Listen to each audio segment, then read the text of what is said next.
and just creating an industry that can say yes to whatever they love. So I saw relieving the licensing burden as opening up these floodgates of creativity. And so that became my act of service. It was like, okay, I'll take care of the licensing side so that everyone around me can just create. And in the process, we ended up empowering both sides of a marketplace, right? The buyers who are all creative and the creators who are also creative. And so our marketplace makes it possible for both of them to realize value. I lost my house in a fire when I was 11. And that taught me how little some things matter and how much some things matter. Oh, wow. But above and beyond that, it really taught me so much about resilience. And just that, as long as you're not dead, what can't you do?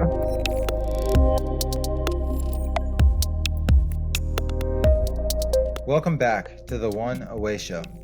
Today's guest is Analisa Goodin, a strategy leader, former management consultant, and deeply thoughtful observer of the human experience at work and beyond. We talk about identity, ambition, and how our inner lives shape the impact we make in the world. From Bain to startups to coaching and leadership advisory, Analisa's path is full of recalibration, grace, and hard-won insight. If you've ever asked yourself, what am I really building and who am I becoming in the process, this episode is for you.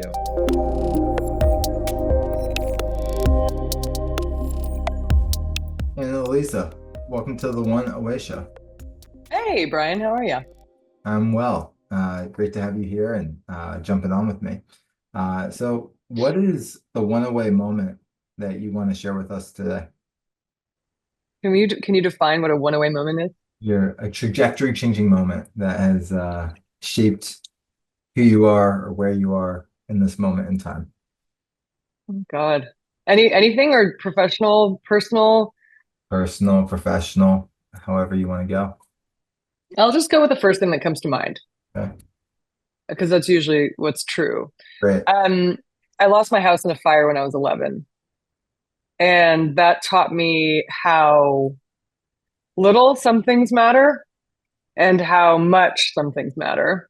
Oh, wow. But above and beyond that, it really taught me so much about resilience.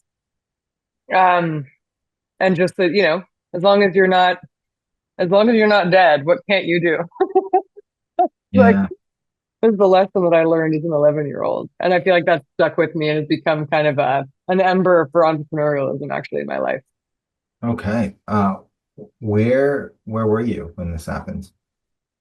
So this is in the Oakland Hills. So I don't know if recently we had a huge fire in California in the Pacific Palisades in Los Angeles. And we've had a fire a year in California for the last 7 to 8 years. Prior to that, we've always had big fires in California. And so in 1991, I was 11, and it was the Oakland Hills turn in the Bay Area. And so we, along with 2,700 other homes, lost our home. So I was in Berkeley. I was in the Bay Area at the time at my grandparents' house. We didn't have to evacuate. We were already out. But yeah, we never got to go home to see the house again. Oh my God. Wow. It's tragic and devastating all in one. You said it was your grandparents' house. Did you live with your grandparents? No, I was at my grandparents' house in Berkeley, but we lost our home. And tragic and devastating, definitely. But, I'm not trying to start the podcast off on a somber note. I really actually mean to share the story as a way to say, I'm not sure I'd be where I am without having gone through that. Right. Yeah. And so I look at my life and I think like there's so much to be grateful for, actually. And it is hard to lose a home, but at the end of the day, you're losing your material possessions, most of which can be replaced. You don't lose memories, right? So even the things that you had and cherished as a kid, you still have the memories. You just don't have the reminder of them. And it really taught resilience. I mean, literally having to kind of start from scratch and rebuild. Welcome to every single day and every single quarter in the life of a founder. For sure. Like, that's what you got. All you have is the ability to restart. Mm-hmm. Right. And also face challenges that you didn't necessarily expect, right? Like it's a natural disasters happen all the time in startups. The market winds shift, investors fall through. You thought you had a customer on the line, they cancel at the last minute. You thought you were, this happens to people all the time. You're recruiting for a critical role and you've got the perfect person to hire. And then last minute they accept a different role. Like it happens all the time. So I think being able to prepare for those sort of natural disasters is a huge expectation and being able to survive startups. So I have a lot to be grateful for having gone through that experience. Oh, I'm sure. And I definitely want to talk about startup you're building, your startup experience, because I mean, I can imagine just you were forged through a fire, literally, physically, metaphorically. I love that. That's really Um, good. Yeah.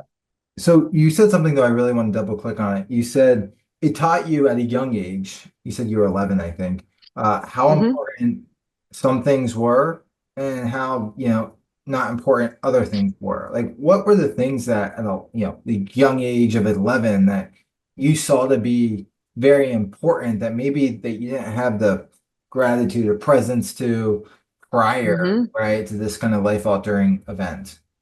Yeah, exactly. I think you're framing that exactly right. Like, what kind of wisdom does an 11-year-old have? Like, that was what I got immediately was a certain amount of wisdom. And I think it was around survivability. It was around our being able to, like, we're still standing.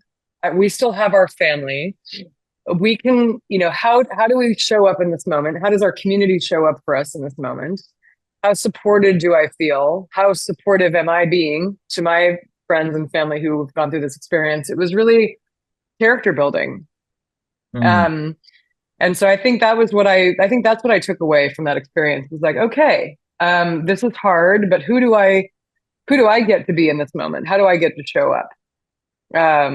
And how are my adults in my life showing up? And how are my friends in my life showing up right now? And it was very inspiring because I think it banded people together. It mm, banded everyone together. And so I realized, like, okay, there's a foundation, literally a foundation here that we can't see and it's not physical, or we lost that one. The physical one turns out to be the one that was not as resilient, mm, right? That was like went up in flames and was gone. But the unseen one, the fabric of our community, the fabric of our family, the fabric of our identity was really, really strong. And so that was inspiring. yeah. Yeah. So I'd be very curious, and I'm kind of jumping ahead, but also kind of keeping the focus here. Um, your physical foundation was completely shattered, yet you had a great team or a great family. Um, Mm, what were when you think about the steps your family took to maybe, let's just say, rebuild, overcome, come into this next iteration of living, what did you do? What do you remember about that rebuild process? And then the second part to that question is, how does that translate to potential experiences, startup life as a founder, and any yeah. differences or similarities? So that's a pretty loaded question. Yeah. Take it away. No, I love it. Yeah. I mean, I guess my first thought as you were asking that question, and I loved how you asked it, was really I look to my parents as I think about that response because my parents shouldered the major burden of actually having to go through the process of applying for insurance reimbursal, right? Where they had to itemize every single item of clothing, every single item of in the kitchen. I mean, they had to go through and relive room by room, cabinet by cabinet, drawer by drawer to claim everything. So it was hugely tedious and also probably pretty traumatic, right? Your whole life is adding up to the spreadsheet of you know insignificant and significant items. I was 11, my brother was 9, and my sister was 8. Um, and we rented a house during this process. My parents then decided to rebuild. They went through the process of finding a place they wanted to rebuild, working with an architect, drafting plans. They'd always wanted to do this, so this was kind of a blessing in disguise for them. Um, I think that what I'm sitting with right now, as I think about your question, is actually leadership. My parents did a really good job of not protecting us from the difficulty of this, but certainly shouldering most of that. They didn't bring their stress home to us. And during what I imagine must have been like one of the most stressful moments of their life. Like we still had dinner together as a family every night. We still went to school, we got to school on, like our life didn't fall apart, right? Um, and I imagine that took some strength on their part, some leadership on their part to say, okay, we're going to absorb the shock of this to some degree, and try and create as much continuity for the kids as possible. And that I think about a lot as a CEO, right? Like we talked about before, right? Natural disasters occur all the time.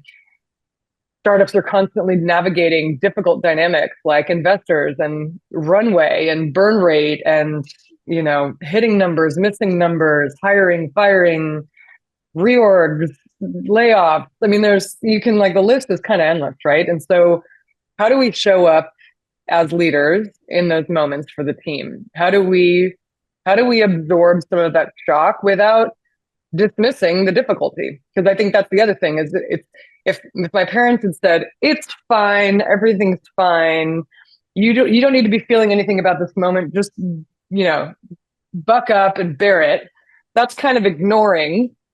That's not giving us an outlet to feel something about this loss. We all have to feel something. Startups are hard. Employees should feel that leadership knows it's hard, but they also need to stay focused and stay motivated and keep their eye on the prize. And so leadership's opportunity and my opportunity is to be transparent about where we are, acknowledge how they're feeling in any given challenging moment, and also keep them focused on where we're going. Because ultimately we are going to rebuild. We are going to move into a new home. We are going to thrive on the other side of something challenging. So you sort of have to have that vision and that ability to take some of the grind off of the folks you're responsible for.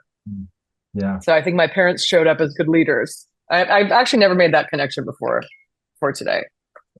Wow, that's great. When I think of you now, I'm going to think of you teaching me about leadership being about shock absorption. So it's great. So yeah, yeah, it's like when you're driving a car. When you're driving a car, being a passenger in the back seat, you don't know what the driver knows. The driver knows to anticipate a bump in the road. We're going to make a unintentional left turn here. We're going to make an emergency stop there. Like the driver kind of knows all of that. So there's an art to how do you keep people in the vehicle up to speed so they're not like just being dragged around, but also maintaining control. Yeah, for sure. That's awesome. You've never communicated that to your parents? No, I shouldn't I?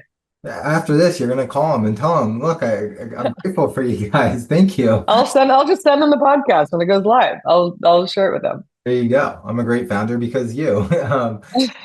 Yep. Uh, that's awesome. That's really cool. I mean, your own kind of experience at a young age, firefighting. Let me ask you one more question on kind of the past as we kind of transition here. Like, I not everyone remembers like the details of their childhood, but like pre 11 years old and like pre-fire, do you remember much about that? And maybe like were there qualities or things about yourself kind of prior to that happening that you know that changed, like were you more one way and like this was like a huge shift, or like do you think you kind of had pre-possessed some of these qualities and like the fire kind of brought those out in a more heightened way? Yeah, I would say the latter. I would say that a lot of the qualities of my personality, I was always very creative. I was always very outgoing. I was always very curious. Um, very high energy, like ADD high energy, like hyperactive kind of high energy as a kid.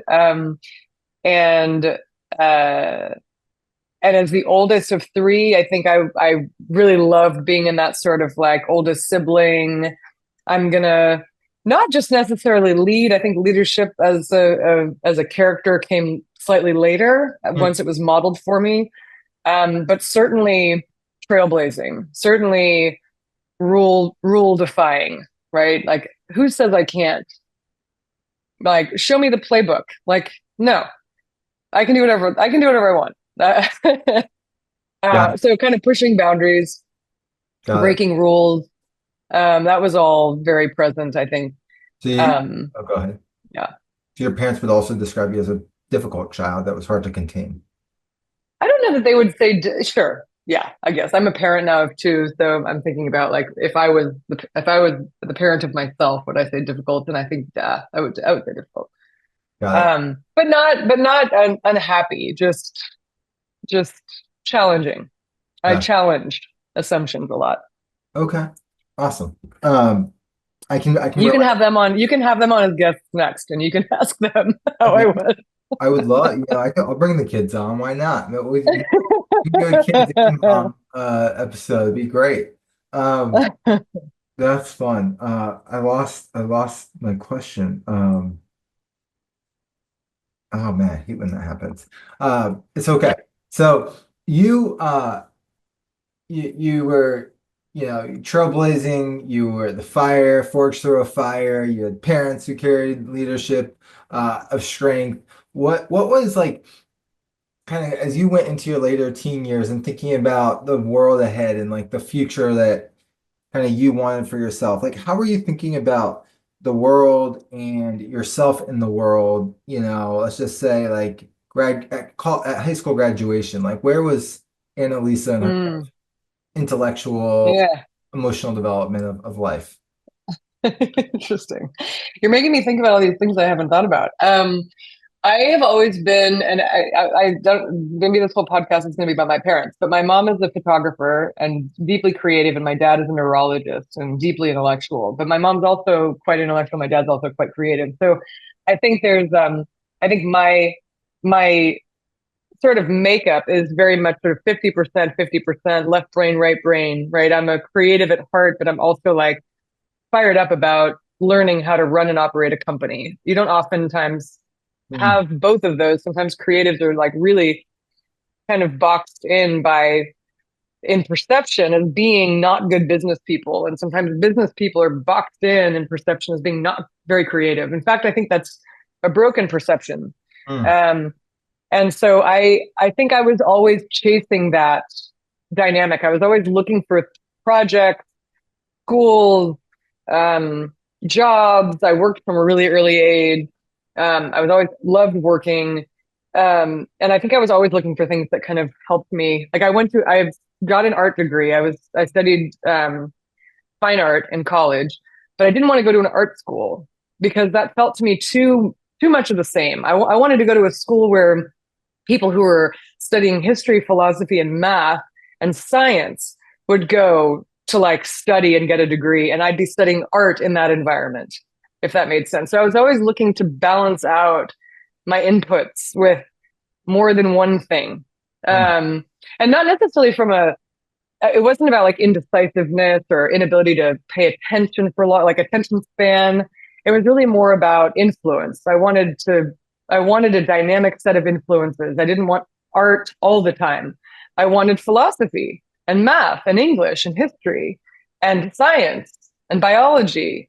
And then I wanted that to inform the work that I made in my studio. So I think that's kind of, if I think back to that sort of high school graduation, I think I was always looking for something that was going to satisfy lots of different interests that I had. interesting. Interesting. I mean, it looks like, at least from what I read, your like first kind of job was like kind of an art history kind of mix as well. Yeah. Mm-hmm. Mm-hmm. Um, Yep. I also resonate for a number of reasons. I mean, I would say a tad earlier in my career, but I would say I define myself as a creative more or less. And then some things have happened in on the business front where it's like, oh, I have had to become like a decent operator. And it's like using the creative muscle within the operating. It's like I would hate to just be an operator without a creative muscle. That sounds like really stale. So like I really resonated with the way Mm-hmm. you're kind of talking about kind of the flexibility and the balance of inputs and Yeah. outputs. So very Yeah. cool Nice. you built that with your parents. Let's so that was kind of like your parents, it sounds like informed input, I'm sorry, the intellectual side, the creative side, you kind of saw from both growing up. Kind of from a career perspective though, right? Like you've done some very neat things. What were you thinking about like for your own career, right? As a young professional, as someone Mm-hmm. kind of what you wanted for yourself, maybe not like the what you wanted to do, but like what you wanted to Mm-hmm. become. Yeah, and that's actually how it felt. I was sort of like at the time I felt like I was kind of floundering around, bopping around from thing to thing. That actually, I think what I was doing in retrospect is I was trying to stay engaged on Mm. lots of different fronts. So I had a studio that was kind of my anchor. I got out of undergrad. I did graduate school. I went to grad school for, and I got a master's in art theory, which is what led me into art history and working as a curator. But that was all freelance. I worked in production, film production, as an image and photo researcher. I had a studio where I worked as an artist, and I worked in a restaurant to pay the bills. Mm. And the restaurant work was really interesting actually because I was very intentional about that. It wasn't just about nothing was ever just about paying the bills. It was always about getting more experience and learning more about myself and about the world through different types of work. So I decided, okay, if I'm going to spend 40 hours a week in a restaurant, what kind of restaurant do I want to work in? And I thought, well, ultimately it'd be kind of cool to experience working in a Michelin star restaurant because I want to learn more about food and wine and the art of service. And so I ended up gravitating toward restaurants where, they were pretty high caliber, not necessarily fine dining, but just places where like real food and wine nerds would eat, where you were really sort of surrounding yourself with the quality and and the backstory and the production methods that were super important, learning about wine, learning about production, learning about and being a server, being someone in the front of the house who had to make sure a guest had a good experience was really all about the art of speaking to these things in a way they would understand. So when I think back on that time of my life, I think that's where I learned how to become a really good marketer. Mm. That's where I learned how to become a really good product person, was because I was able to translate from one person's perspective to the experience I wanted them to have. Where are they? How am I meeting them where they are and bringing them along for a journey? That's like Interesting. such an important skill. And Right. restaurants really taught me that. Now, I don't know if I had been working at like Chipotle, if I would have learned that. This was really about being in a service position as a server, and then working in higher quality establishments meant my technical knowledge and the translation challenge got harder and harder and steeper and steeper. So that was what, and I thought, if I'm not going to be in my studio 40 hours a week, I better be in someone else's studio. So I thought about being in those environments as being in the chef, that's their studio. It's like the space they've created from their passion. Mm.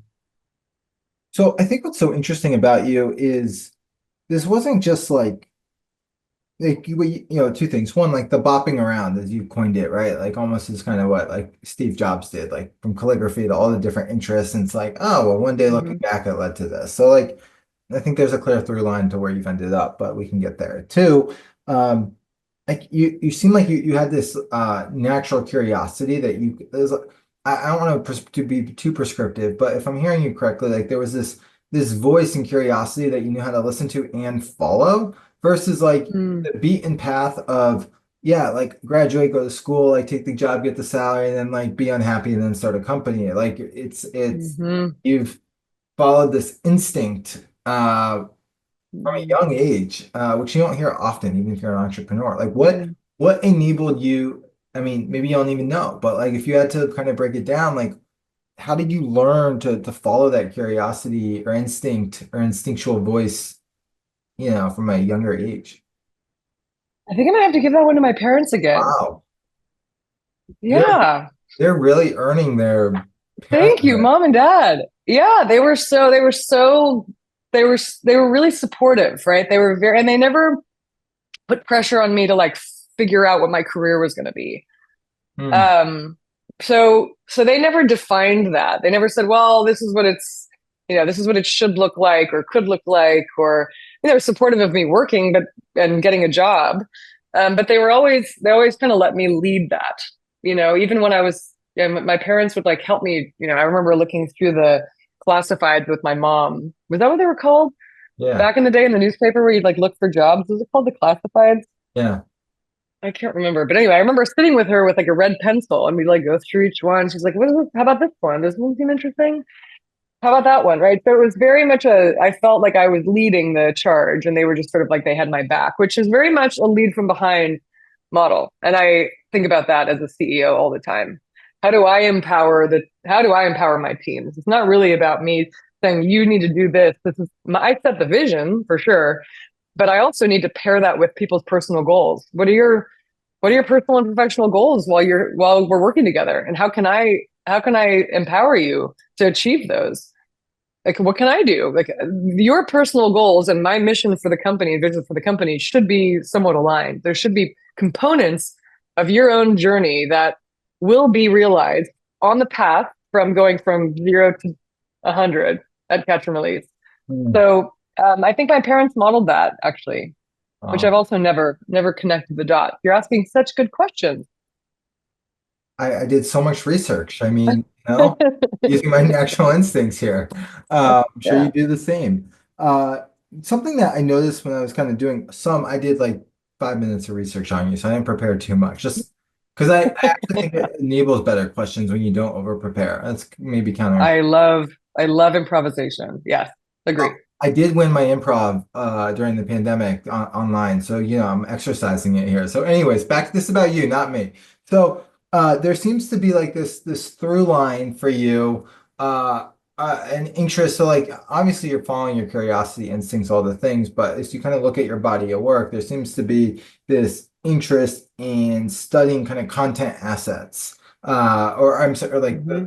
the assets and content as a whole, and from IP to licensing to kind of this kind of intersection, like why? Like where's the interest in content and like the creative element of human beings? Like why did it Yeah. develop? Oh God, it's so cool that you asked that. Because it actually connects to everything else. So one of my side hustles, restaurant, studio, worked as a curator, and then I mentioned film production. And my role in film production was I was an image and video researcher. And I loved it. I worked for production companies and advertising agencies in the Bay Area and remotely, and they would give me a brief. Their creative team and their editorial team would give me a brief and say, we're making this ad. It's a 30-second ad, and we're missing like 3 shots, and we already did the shoot, so we can't go out and reshoot, and all the stock photography and stock video out there sucks. So can you go on the internet and see if you can find us clips of whatever will fit the story? The clip could be, we're looking for, father and son riding bikes for the first time together, and like the son falls and the dad helps them out. It's like really specific. But the internet's a big place. So it was really, really fun to go out and just like search in the depths of the web, looking through early creator sites like Flickr and Vimeo and YouTube, and then ultimately Instagram, TikTok, and others. But in the early days, it was just limited to a small number. And I would pull shots from everywhere and put them in a big folder and send them to my clients, and they would look through them. And all of the images and videos had, native file name from the internet. It was like XYZ51269. There was no workflow, is what I'm trying to say, right? There was no way to share elegantly. It was just like, here's a bunch of URLs. Hope you like them. Tell me which ones you like. And then, I'm going to help you figure out how you can use them. And so the first part was highly creative. It was go on the internet and try and find really beautiful, great moments that I think meet the need of what my client's story requires. And so, how good am I at doing that? Did I really understand their brief? Do I really understand the narrative? Do I get the tone and the look and feel of the piece? Do I understand the director's vision?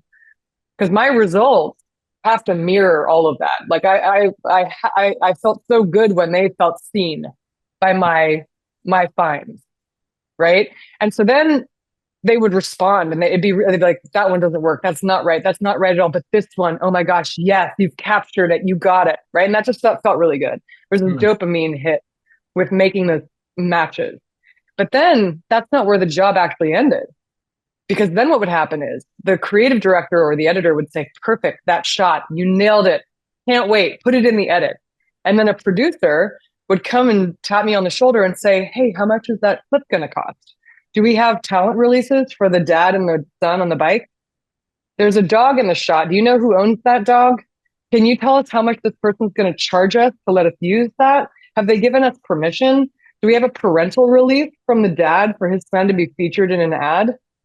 And I'm like, I don't know. I mean, it came from Vimeo. Like, it's not for sale. And they're like, oh, well, go make it for sale because we're shipping this spot in 2 days and we need the high res master, all the releases, paperwork signed. We need a price we can pay. And it was like, whoa, okay. And so then all of a sudden I realized it's not just enough to do the sort of creative side of finding, and the internet certainly provided on the finding side, but there was no marketplace to transact with these people.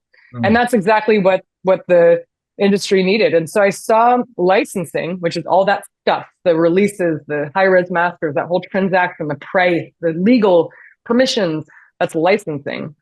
I saw licensing as like the most unsexy part of this. No creative wanted to get involved in licensing. That's like so annoying, tedious, risky, legal, jargon, don't understand it, pain in the ass, right? But I thought, well, hey, if I could solve for licensing and automate that process and really learn how to connect with creators all over the internet and transact with strangers and empower them to make money from the content that they've already shot, and then I'm just creating an industry that can say yes to whatever they love. So I saw relieving the licensing burden as opening up these floodgates of creativity, and so that became my active service. Was like, okay, I'll take care of the licensing side so that everyone around me can just create. Mm. And in the process, we ended up empowering both sides of a marketplace, right? The buyers who are all creative and the creators who are also creative. And so our marketplace makes it possible for both of them to realize value. Yeah, interesting. I mean, look, this is like fascinating. I mean, I'm so curious on the supply side, demand side. I mean, I think it's we can get into marketplace dynamics if we want to. But Sure. I have a question though around, and you're talking, just to be clear, for the audience, this is for catch and release being the marketplace to make it clear for everyone. Yes? Correct. Okay, great. I just wanted to clarify. So, um, when you for let's just say you're a great creator, you have tons of followings, books, whatever it might be, uh you're helping them make it easy to license that. You're creating the other demand side for that audience, for those creators as well. But my question for you, and this might be naivete, but is there a step that comes prior to, like, what's it take to be able to license your creative work, right? Like, is there a process that you kind of have to get assets or your creative pieces kind of ready to license? Like, how do you Mm-hmm. go about that process to make things licensable? Mm-hmm. So the amazing thing about the internet is that it is growing faster than licensing capabilities are, right? The content, the assets are growing all the time, right? It's a different internet now than when you and I first sat down and started this podcast. Like it's already done laps around us. So there's no shortage of content, right? And content is amazing because it reflects humanity. It reflects where we are, right? And it reflects what people are going through. We're on a macro level, on a micro level. It's a mirror in a way, for our society, and it's a bit of a staged mirror in some cases, right? Like we create worlds that we want to live in through the content that we post. But there's a lot in content. Making content licensable is really complicated, because now you're asking someone to transact on something that they didn't intend on making money from or selling. You're saying, hey, Brian, your Instagram post, Patagonia wants to use it in an ad.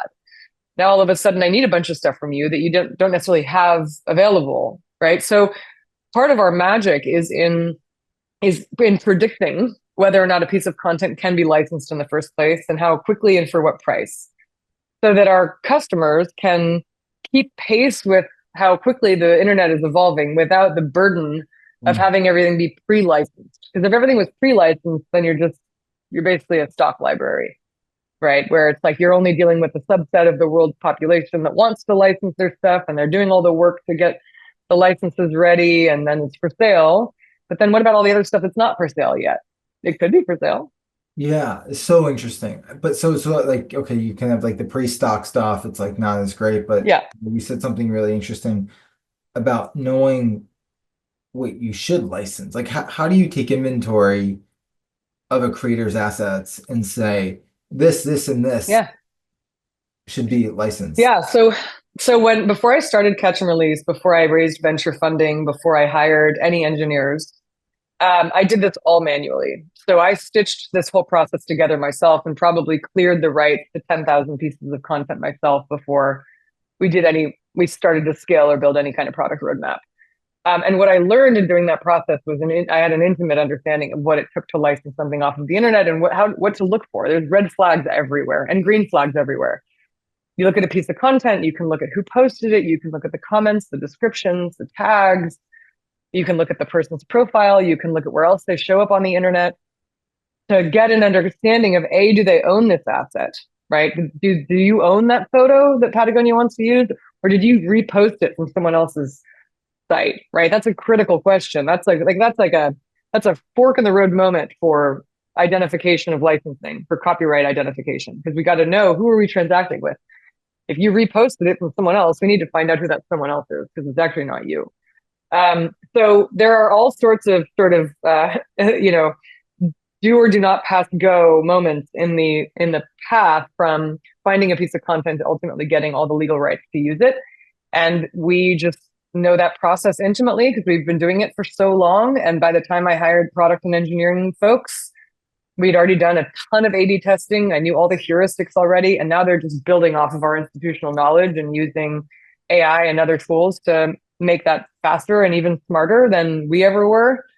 But yeah, it started from just the grueling work of figuring out, and the other thing is, how do you communicate with people online, right? What's the tone of voice that you use? How do you personalize a message to someone that makes them feel like they want to respond to you versus ignoring it and treating it as spam? There's a nuance even to just that. Mm-hmm. So there's tons of complexity in it. But when you know what to look for, you can look at a shot on the internet and say, I give that like a 90% that can probably be licensed in this time frame for this budget. I think that's highly likely. Or this one, don't even try. If you're a founder looking to grow without raising capital or giving up control, Relent is built for you.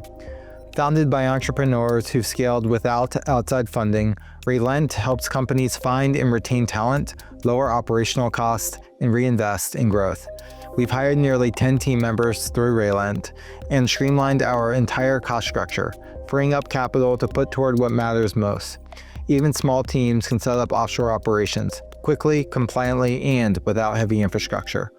With deep expertise in the India-US corridor, Relent combines cultural fluency with operational rigor and guides everything from team design to long-term scaling. Grow on your terms and start with Relent. To learn more, visit relent.team/arcbound. I'll give you an example if it'll help. You post a selfie of yourself on Instagram, highly likely to license. I know that you shot it, and I know that you are you. And so as long as I can get a hold of you, we can probably start talking about a transaction. A video that you take on a bus in the middle of Peru on a vacation, the chances that you're going to be able to help me get model releases for every single recognizable face on that bus, very unlikely. Right? So our system now can look at a piece of content and say, what's the complexity of licensing here? And then what are the channels and paths and predictive methods we can use to actually get a license? Interesting. So to take all this in, everything you just said will inform the next question. And so, one, thank you for sharing all this. It's fascinating. And then two, okay, let's just say you have use case A. This influencer creator has quadruple the followers, has quadruple the clout, has whatever the variables. Like, how is the price of what you're licensing influenced by the brand of the creator? Yeah, that's a really good question. And the answer is it depends. For most of our customers, they are utilizing content not because it's famous or because the person who shot it is famous, but because it fits the right element in their story. So for the most part, they're not looking at, view count and, they're not looking at this content as a channel for promotion. They're looking at this content as an asset that they want to use in a story. But that said, a creator who is a professional, who knows the value of their work, who's built up a brand, maybe they even have an agent or a manager, is going to command a higher price, and they are allowed to do that. And we set pricing parameters on our in our system where creators can say, "I'd like to set my pricing to premium," or "I'd like to set it to competitive," and they can make the choice as to what tier they'd like to fall Hmm. under. Interesting. That's up to them. We manage the final negotiation, we manage the final price, but we give them bands that they can choose from. Yeah. Wow.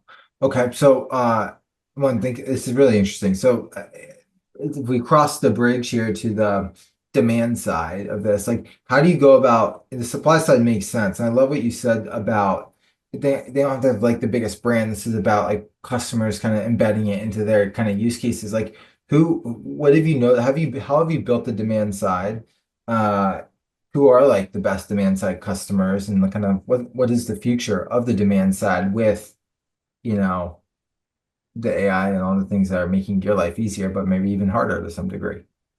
Yeah. So our focus really is on the whole creative and production industry. It's really on the creator, on the demand side of the creator economy. So there's all sorts of ways that creators can make money with their content. Right Mhm. now, we're focused on licensing as the primary way that they do that, which means that we focus on where licensing demand is, which usually sits within the production industry somewhere, either inside the enterprise with designers and producers and creative directors, or with agencies and production companies who are working on behalf of clients to make digital, social, corporate, industrial, and even like Super Bowl ads, right? So that's where most of our current focus is on customers who are in the production space. Yeah, The production industry is really interesting. It's very unique. It's very fluid. People are moving around a lot. Agencies start and then they close and then they get a bot and then they get sold and then people move around. We've been able to use that to our advantage because there's some inherent network effects with producers. They bring us with them to their next job, and so a lot of the growth on the demand side has come from users who are moving around throughout the industry and bringing us with them. yeah, And we've built, workflow and sticky software tools for them that help them with the day-to-day grind of building stories, creating stories, and launching stories. interesting. So yeah, wow. Okay. It's a really cool business. I don't even think I fully grasped it from like my few minutes of kind of perusing. Mm-hmm. So Mm-hmm. thanks for getting into the intricate details on the marketplace side of things. When you look at the future of catch and release, what do you see over the next 3 to 5 years? Where's the business? Our mission is to license the internet. So we want to build the marketplace layer for the web. So I look at the internet as a exponentially growing sea of intellectual property, whether that's images and videos, which is where we're primarily focused, to music, writing, art, even data. I think we've seen a lot over the last 18 months in the sort of generative AI space around people coming forward and saying, shouldn't we own our own data? If a model is going to train against my stuff, do I get to consent to that? Do I get to participate in any sort of economic upside with that? Right? There's a lot of infringement assumptions in that space right now. You've done this without my permission. You've trained against my stuff without my permission. So I see that as a licensing exercise. I see the entire internet as a licensing opportunity. Oh, Um, and so for Catch and Release, what we're really focused on is building the tech that enables consensual, equitable transactions, whether the use case is advertising, training, filmmaking, designing, really anything. yeah. Catch and Release will be the transaction layer for that, Well, identifying the intellectual property and then making yeah. the transaction possible. Well, you've communicated this so well. You've made my job to ask questions so easy. So I just want to say thank you for painting such a clear picture of what you do. I think it's more about you, to be honest. So thank you for indulging in the kind of vision that you're building. Of course. As you think about last question, as you think about like the mission of your life and like what it's all for, right? You have your kids and family, you have like your creative work, you have like the life of Annalise, sorry, life of Annalise, I got lost in my thoughts. Paint that picture as well. Like when you kind of over the horizon and you're like, hey, this is my life summed up. What's that? How would you answer that? No pressure, just a tiny little question, just a Yeah, small little small throwaway, a throwaway. throwaway to end it. Yeah. My first thought was going back to the bopping around, right? Hmm. Is it's really, I think, a life about making things and making the world more beautiful as a result of making those things.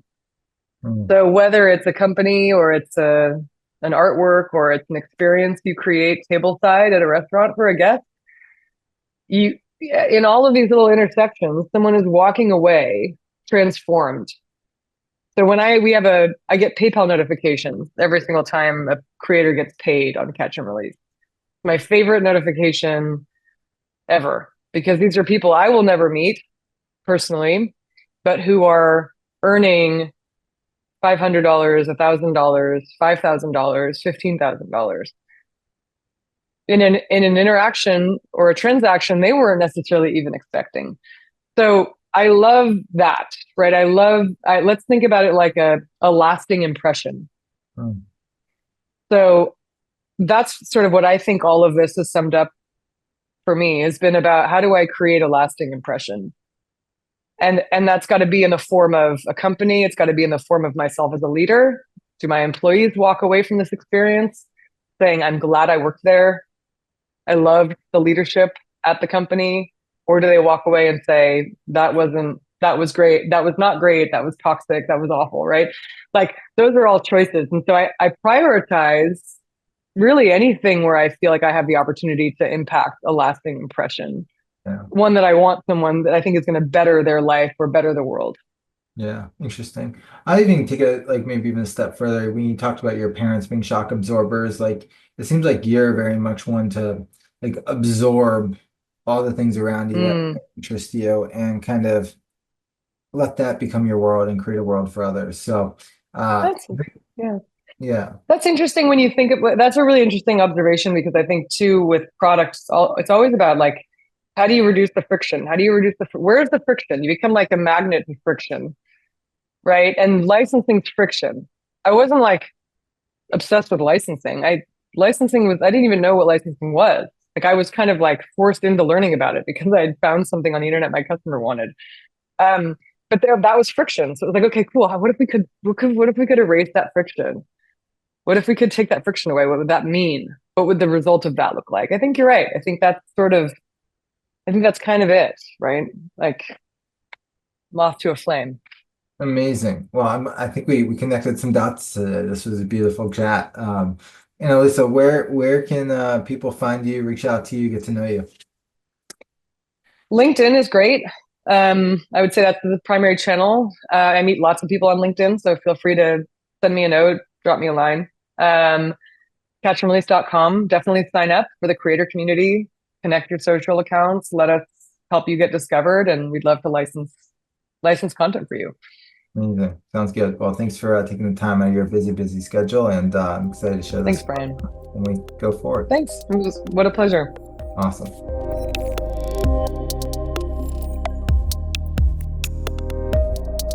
Annalisa reminds us that sometimes the biggest breakthroughs come not from climbing faster, but from pausing long enough to ask better questions. Her journey is a testament to the quiet, powerful shift that happens when we stop performing success and start living it on our own terms. If this conversation resonated with you, consider sharing it with someone navigating their own crossroads. And as always, thank you for tuning in to the One Away Show.